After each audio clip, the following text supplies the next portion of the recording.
collaboration with the Cypress Mail, this is the Cyprus News Digest with Rosie Haralambous.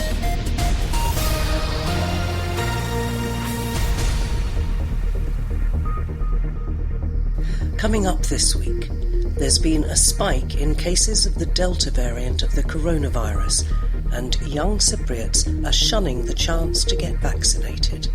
The transmission rate is much higher, so it's regarded that it's 6 times more transmissible than the original variant. There are plans to create Cyprus' first sustainable park in Nicosia. To create a park that will try to make it as sustainable as possible by planting the right type of plants, by the design to be the right design. The facilities will be sustainable. And we meet a talented musician who has emerged from the year of lockdown with a new album that reflects on society and who we are. And yes, I think we are lacking a bit of the spirit of community and togetherness. It's very important. We should be less selfish. The Health Ministry has said it's shocked by the surge of likely Delta variant cases of the coronavirus, and the problem is that young people are not taking up the opportunity to get vaccinated. Joining us once again on the programme is Peter Karayannis from the Nicosia Medical School, who sits on the government's Medical Advisory Committee. Peter, very worrying this, but let's start, if we may, by how sure you are that the Delta variant has indeed arrived in Cyprus and that is what's responsible for this surge. We had a few cases of the Delta variant detected back in May from the batch that was sent to the German lab for establishing whether it was here or not. And those 2 cases were in the community, not at the ports of entry. And it concerned people who had not travelled abroad. So that was an indication that the variant was here, and I suspect is beginning to take hold. It's, as we know from the UK, it's a variant that it's transmitted to younger people because they've not been immunized. It's much more easily transmissible even than the English variant, and it's more likely to send somebody to the hospital. The likelihood is 2 times more. So it's worrying from the point of view that, from what was announced by the ministry yesterday, the cases concern people below the age of 40. 70% of them are in that age group. How can you tell whether a variant is more transmissible or indeed whether it has a more serious effect, particularly on certain age groups? Well, I mean, if you remember at the beginning of the pandemic, the transmission rate was 1 to 3 with the Chinese variant, shall we say, or the original coronavirus. But with this one, from the data from the UK once again, where the numbers have been doubling every 10 to 15 days, they worked out that the transmission rate is much higher. So it's regarded that it's 6 times more transmissible than the original variant. And I presume the fact that although a large proportion of the older members of our population have been vaccinated, the fact that the announcement came that the take-up for young people had been minimal, what can you do about that? Well, the younger people, of course, still think that if they're infected, they will not become seriously sick. That doesn't seem to be the case because, I mean, yesterday there was a 33-year-old here who was intubated. So, as I said, it's a variant that it's more aggressive by the looks of it. And we need to, through the correct information, using the correct people to drive the message home, people who appeal to younger people, whether these be footballers, musicians, I don't know what. We need to get the young people to take up the vaccine. Now, the other thing is that they may think they're not going to get very sick if they catch it. How far are they aware, do you know, that if they do catch it, the point is they can transmit it much more easily, whereas I believe that if you've been vaccinated, even if you do catch it, the likelihood of transmitting it is much reduced. That's correct. It seems that in immunized people, the virus does not replicate at high levels, so the risk of transmitting is much reduced. Whilst, in younger people, if they get infected, if they're not immunized, and there are people who move about quite a bit, they can spread it much more wider. Now, what about the fact you sit on the Medical Advisory Committee and the government is desperately trying to open up our tourism sector? Yeah. There's an awful juggling thing going on, isn't there, here? Because I'm sure that the medical people are saying we need to slow it down, and people who are worried about the economy say we need to speed up opening up our tourist industry. What's your thought on that? Well, every country in the world at this point in time, they want to kickstart their economies, and of course in summer the tourist industry is a lifeline for Cyprus. The thing that is important is to open the country to people who are immunized, and this is not the case at the moment with the Russians. Only 10% of them are immunized, so at least if they come with a test certificate with a negative result. And of course, I think we need to do a hell of a lot more random testing at the airports. So you reckon that people should only be allowed in if they've been vaccinated? Ideally, yes, but we're not living in an ideal world. So we need to ensure that we minimize the risk as much as possible.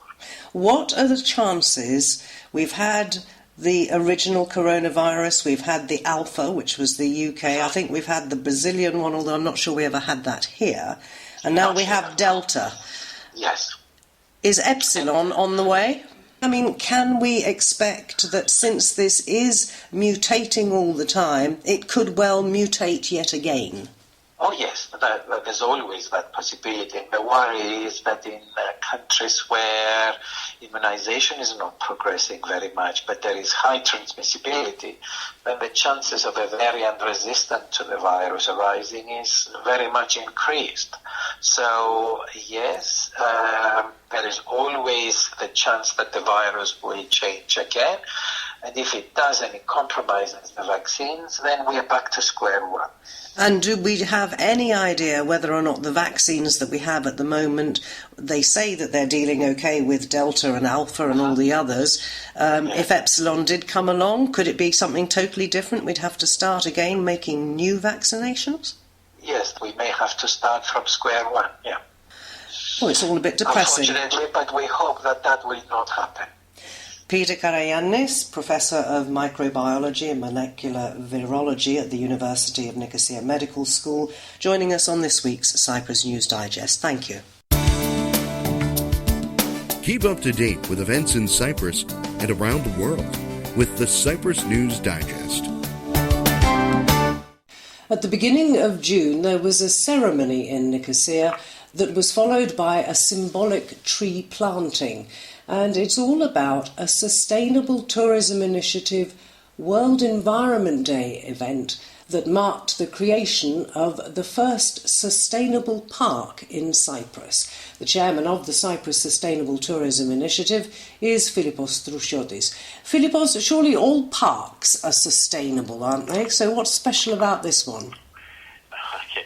If we take things from the very beginning, we have a memorandum of understanding with the University of Nicosia, and we try to promote sustainable tourism and also sustainable development. And one of the ideas was to create a park that would try to make it as sustainable as possible by planting the right type of plants, by the design to be the right design. The facilities will be sustainable.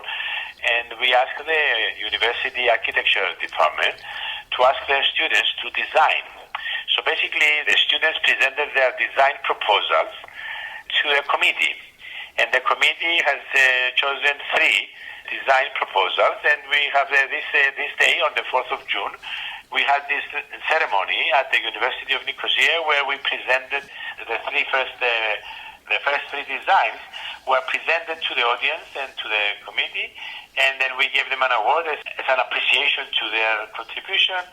And then we went to the park, which is not developed yet, but the design is there. We have next meeting is supposed to look for the sponsors for this park, and then we will hopefully we'll be able to see it starting in the fall, the construction of the park, and then having in mind the 17 Sustainable Development Goals of the UN.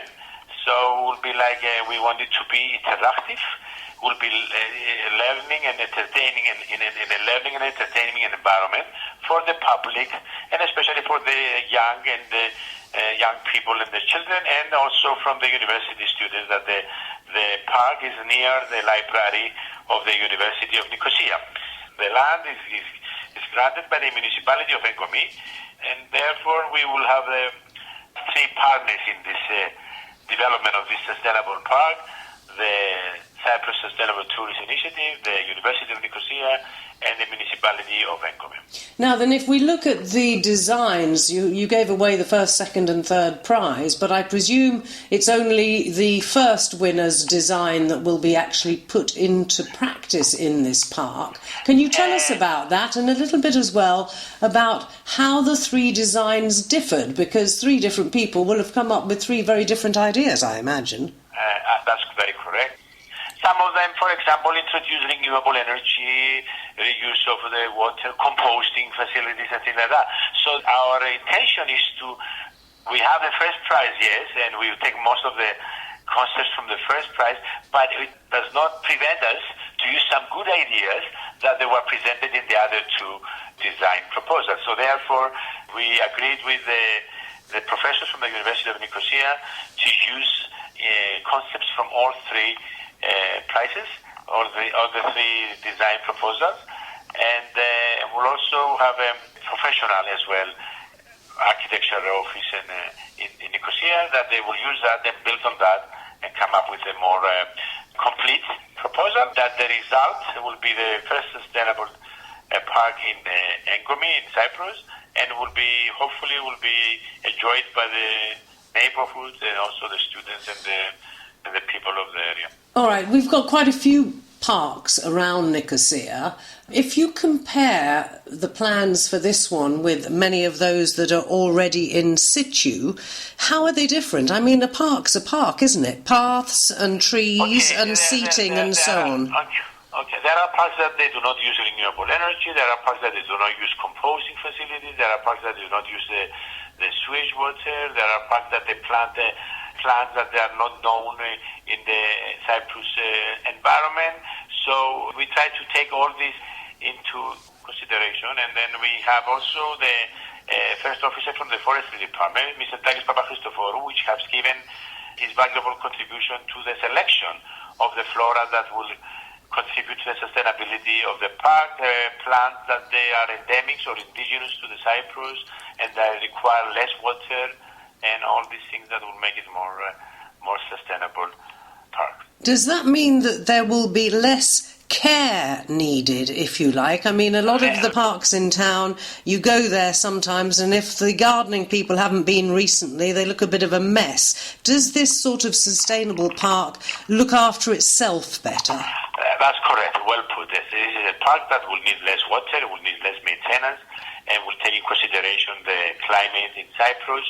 And the continuation of the project will be for years to be enjoyed from people. It's not something that we do the opening, the ceremony and things like that, and then we forget about it, and it's a forgotten place. No, we want it to be a very lively place. We want it to be a place where, as I said, it's interactive learning and entertaining environment for the public. So it's something that we will maybe we create volunteers, friends of the park, so they support. We can have some volunteer work. This is that people sometimes they don't all have to contribute money. They can contribute some time. So, for example, if a volunteer wants to contribute 3 hours a week or 2 hours a week, for the park, then there will be something that will be an interactive initiative that will be enjoyed by the people. Now, it says on the press release that you are looking at creating interactive learning and an entertaining environment for the public, especially for children. So are they going to have a playground in there? How big is this park? Some of the designs, if I will go back to the three designs, if I recall, we have some theater where we have some lectures, presentations by the professors of the university, by other people to the community. We'll have a playground that will be sustainable playground, and some of the things will be creations from reusable materials. So there are some ideas that we can use there. There will be some information about the 17 Sustainable Development Goals. So people, there will be some photo exhibitions. There will be some maybe some knowledge about the plants that we plant.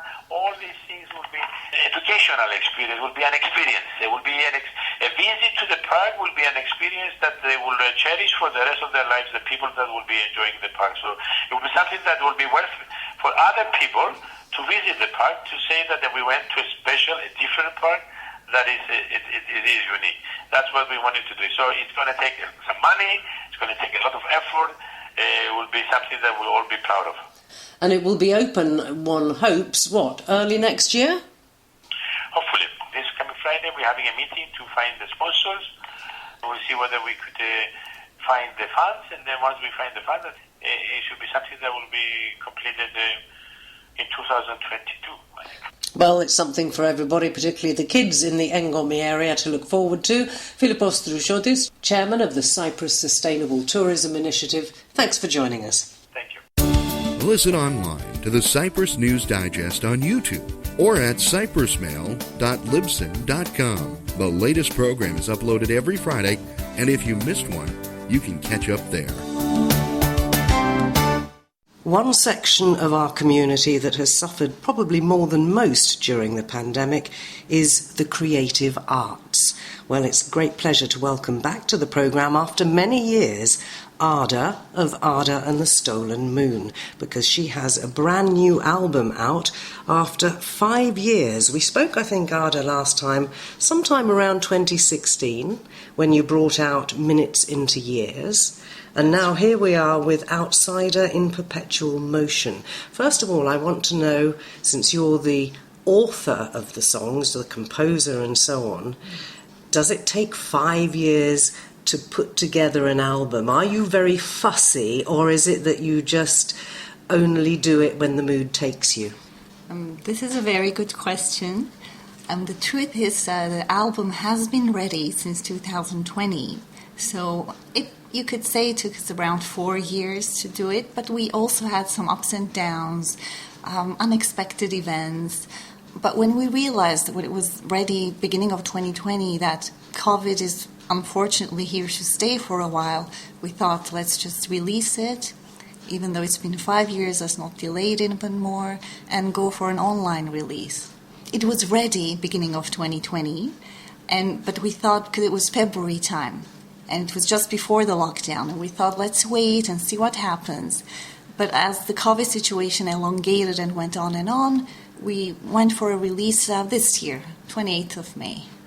And it's been very well received. Yeah, I'm very happy with how it's going. We've been getting some amazing reviews from all over the world, mostly States and the UK.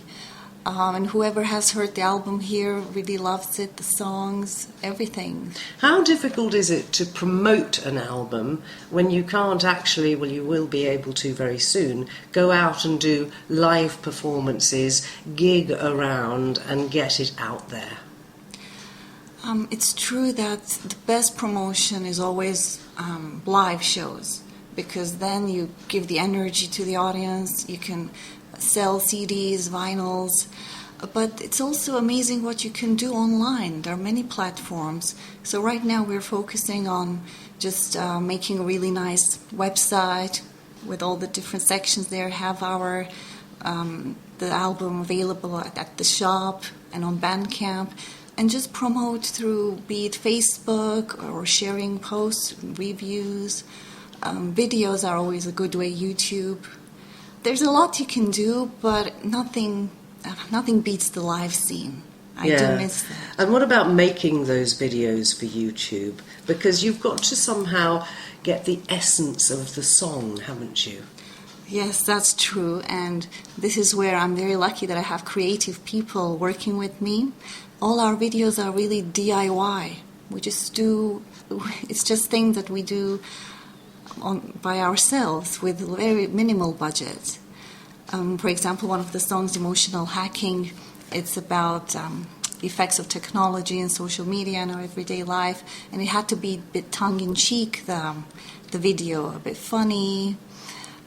So we just got some green cloth and animated over that and put pictures and videos, and it turned out really funny, humorous.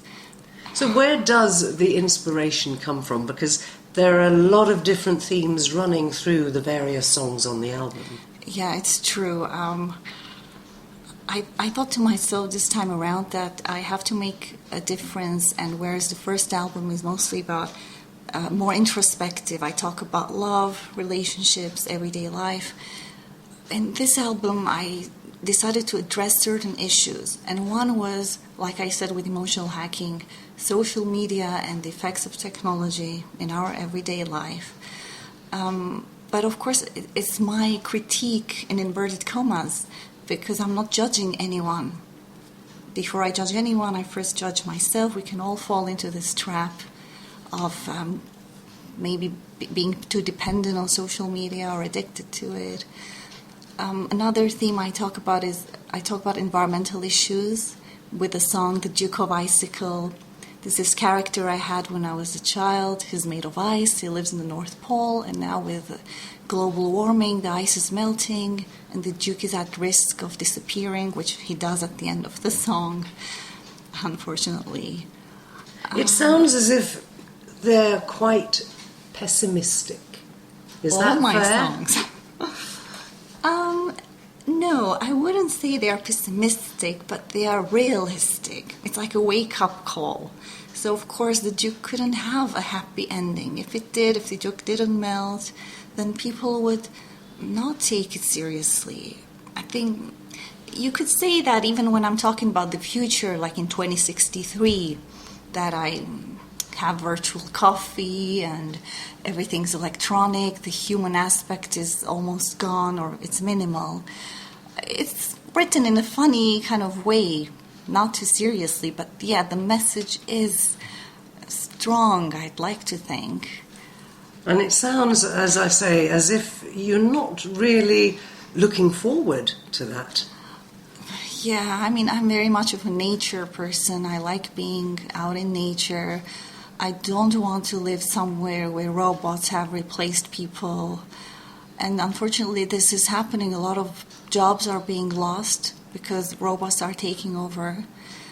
But as most things, technology has a lot of good things when it comes to in the field of medicine and in many other aspects. So we just have to find the right balance. It's how we use it. And I think also women's issues are covered, gender issues in this CD. So tell us a little bit about Upset the Apple Cart. So Upset the Apple Cart is about a song that deals with women's abuse, different ways in which violence is inflicted on women. It's a topic I feel strongly about. And in order to write the song, of course, I had to do some research, find out about all the different ways in which this happens. And then as a conclusion in the chorus, I say we all have to stick together, stand tall, and upset the apple cart, as in talk about these issues and not just sweep them under the carpet. Which, of course, they have been for years and years years. now.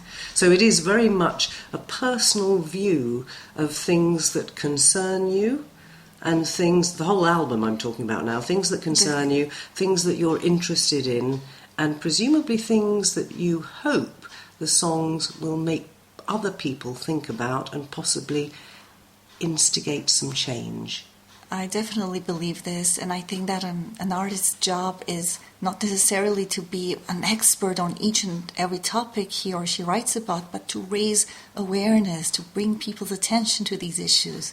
And there's also one more song I have like this, which is the Pebble in My Shoe, where the moral, let's say, of the story, the song is that let's not get bogged down on detail and everyday petty issues and forget about others' dire needs. Be it somebody who's depressed, thinking about committing suicide or jumping off a building, to any other issues that we could be helpful with to the people around us. It seems to me that you feel that mankind, human beings in general, are pretty selfish, and you hope that you'll change them. I don't know if it's up to me to change them, but I would definitely like to try. And yes, I think we are lacking a bit of the spirit of community and togetherness. It's very important. We should be less selfish. So tell us a bit about the musicians that you worked with on this album, because you have a core of musicians you've worked with for some time, I think. Yes, this is true. So the main members of Art and the Stolen Moon right now is Socrates, the Dr. Leptos. He's been my guitarist for many years. Amazing musician, really nice guy to work with. So Socrates and me are Art and the Stolen Moon. And the rest of the musicians, we have a kind of a revolving door policy. So right now we will be getting a bass player and drummer, of course, and second guitar. But for the album, so Socrates played guitar and bass. Stefanos Melodiou played the drums.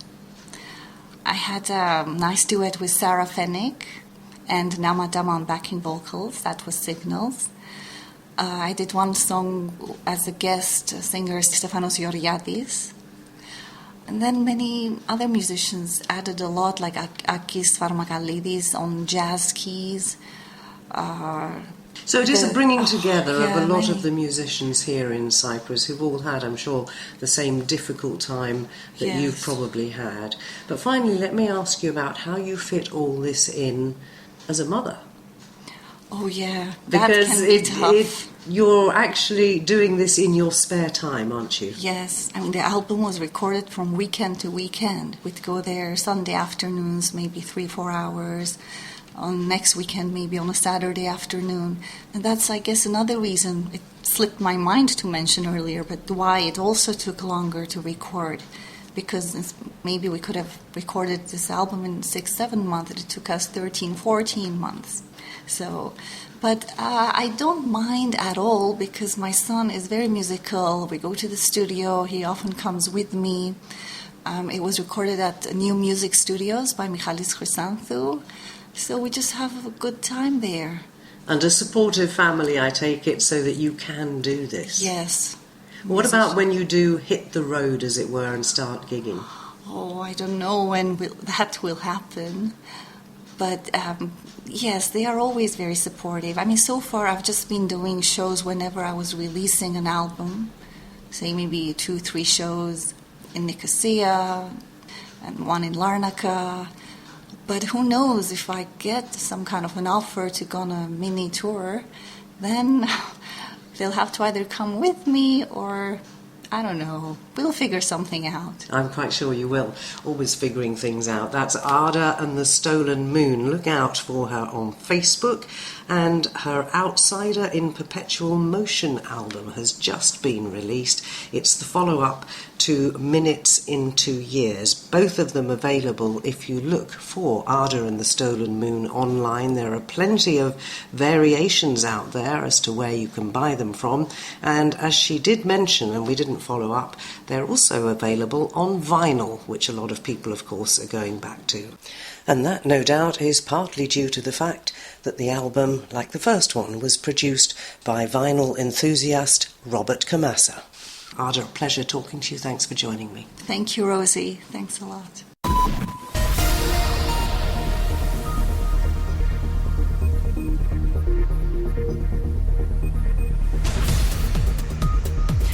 Well, that about wraps up this edition of the Cyprus News Digest. Many thanks for your company.